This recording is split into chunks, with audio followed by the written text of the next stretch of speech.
இந்து தர்மத்தில் ஒரு சிலையை வெறும் கல்லாகவோ அல்லது உலோகமாகவோ பார்க்காமல் அதை தெய்வமாக மாற்றி வழிபடும் உன்னத நிகழ்வே பிராண பிரதிஷ்டையாகும்.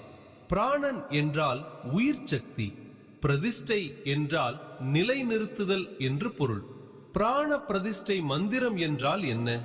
புதிதாக செதுக்கப்பட்ட ஒரு சிலையில் தெய்வீக சக்தியை ஆவாகனம் செய்து அச்சிலைக்கு உயிர் கொடுக்கும் சடங்கின் போது ஓதப்படும் வேத மந்திரங்களே பிராண பிரதிஷ்டை மந்திரங்கள் எனப்படுகின்றன.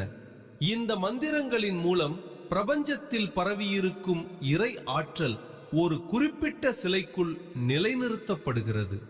இந்த சடங்கின் போது வேத பண்டிதர்கள் மற்றும் பூசாரிகள் மந்திரங்களை உச்சரித்து தெய்வத்தின் சக்தியை அந்த விக்கிரகத்தில் அழைத்து வருவார்கள் என்று நம்பப்படுகிறது.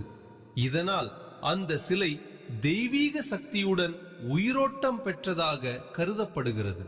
புதிய கோவில் அல்லது புதிய விக்கிரகம் அமைக்கப்படும் போது அந்த சிலை வெறும் கல் அல்லது உலோக வடிவமாக மட்டுமே இருக்கும். அதற்கு தெய்வீக ஆற்றலை அளித்து வழிபாட்டிற்குரிய தெய்வமாக மாற்றும் செயலே பிராண பிரதிஷ்டை எனப்படுகிறது. இந்த நிகழ்வில் வேத மந்திரங்கள், ஆகம முறைகள் மற்றும் யாகங்கள் முறையாக நடத்தப்படுகின்றன. இந்த சிலை இனி வெறும் உருவம் அல்ல, இது இறைவனின் உயிருள்ள வடிவம் என்ற நம்பிக்கையை இந்த மந்திரங்கள் உறுதிப்படுத்துகின்றன. சடங்கின் முக்கிய படிநிலைகள். பிராண பிரதிஷ்டை என்பது ஒரு நீண்ட மற்றும் முறையான செயல்முறை. இதில் உள்ள முக்கியமான நிலைகள்: கண் திறத்தல். சிலையின் கண்கள் தங்க ஊசி அல்லது தேன் கொண்டு திறக்கப்படும். இதுவே கடவுள் உலகை பார்க்கும் முதல் தருணமாக கருதப்படுகிறது. அதிவாசம். சிலையை ஜலாதிவாசம், தானியாதிவாசம் மற்றும் மெய் ஆகியவற்றில் சில நாட்கள் வைத்திருந்து அதன் தூய்மையை உறுதிப்படுத்துதல். மந்திர உச்சாடனம்.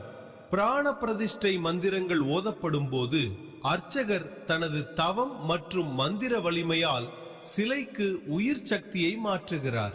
ஷோடசோபசார பூஜை. உயிர் பெற்ற தெய்வத்திற்கு 16 வகையான உபச்சாரங்கள், அதாவது மலர் தூவுதல், தீபம் காட்டுதல் போன்றவை செய்யப்படும். ஏன் இந்த மந்திரம் அவசியமானது? பக்தனுக்கும் இறைவனுக்கும் இடையிலான தொடர்பை உருவாக்குகிறது.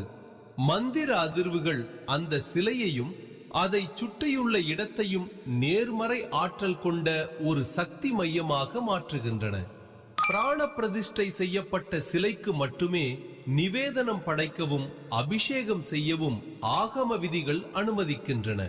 சுருக்கமாக சொல்வதானால், பிராண பிரதிஷ்டை மந்திரம் என்பது ஒரு சாதாரண விக்கிரகத்தை தெய்வீக சக்தி நிறைந்த வடிவமாக மாற்றும் புனிதமான மந்திர சடங்காகும். இது பக்தி, நம்பிக்கை மற்றும் ஆன்மீக இணைப்பை வலுப்படுத்தும் முக்கிய அம்சமாக விளங்குகிறது.